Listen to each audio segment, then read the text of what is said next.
14वें सदर के लिए कौमी और चारों सूबाई असम्बलियों में वोटिंग जारी। हुक्मरान इत्तेहाद के आसिफ अली जरदारी और सुन्नी इत्तेहाद कौंसिल के महमूद खान अचकजई में 1-on-1 मुकाबला। वजीर आजम आसिफ अली जरदारी, बिलावल भुट्टो समेत अरकान ने वोट डाल दिए। सुन्नी इत्तेहाद कौंसिल के अरकान की ऐवान में नारेबाजी। पीटीआई के सेनेटर अली जफर ने सदर के इंतखाबी अमल को मुतनाज़ा करार दे दिया। मखसूस नशिस्तों पर अदालत से हमारे हक में फैसला आया तो सारा अमल दोहराना पड़ेगा। अली जफर का दावा। फैसल जावेद ने भी निस्फ से जायद अरकान की अहलियत मशकूक करार दे दी। 18वीं तरमीम पार्लियामेंट ने की, हमने सिर्फ एडवाइस की, पार्लियामान माजी वाला काम दोबारा करेगी। सदारती उम्मीदवार आसिफ अली जरदारी पुरअज़्म। राजा परवेज अशरफ ने आसिफ अली जरदारी का सदर बनना जमहूरियत और मुल्क के लिए नेक शगुन करार दे दिया। MQM पाकिस्तान के सरबराह खालिद मकबूल सिद्दीकी ने सियासत में इख्तिलाफात को जरूरी करार दे दिया। मौजूदा निज़ाम हमारे मुतालिबात की राह में रुकावट है।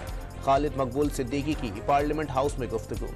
मुल्क भर में एक हफ्ते में दूसरी बार LPG की कीमत में इजाफा। मुनाफाखोर माफिया ने ओगरा की इजाजत के बगैर 30 रुपए फी किलो महंगी कर दी। 1 किलो LPG 310 रुपए की हो गई। रहीम यार खान में पाक फौज की जंगी मशकें, शमशीर सहरा जारी। Army chief general Syed Asim Munir का मशकों का दौरा। आर्मर इन्फेंट्री, एयर डिफेंस और एंटी टैंक गाइडेड मिसाइल के फायर का जायजा लिया।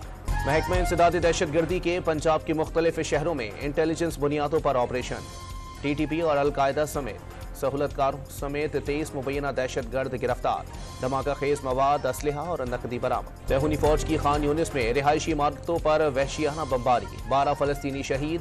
24 घंटे के दौरान मजीद 78 शहरी सेहूनी दहशतगर्दी की भेंट चढ़ गए। गजा में फिजा से गिराई जाने वाली इमदाद की जद में आकर 5 फलस्तीनी जाँ भाग। बलोचिस्तान में बादल बरसाने वाला नया सिस्टम आज से एंट्री डालेगा। सिंध के भी बाज़ इलाकों में बारिशों का इम्कान।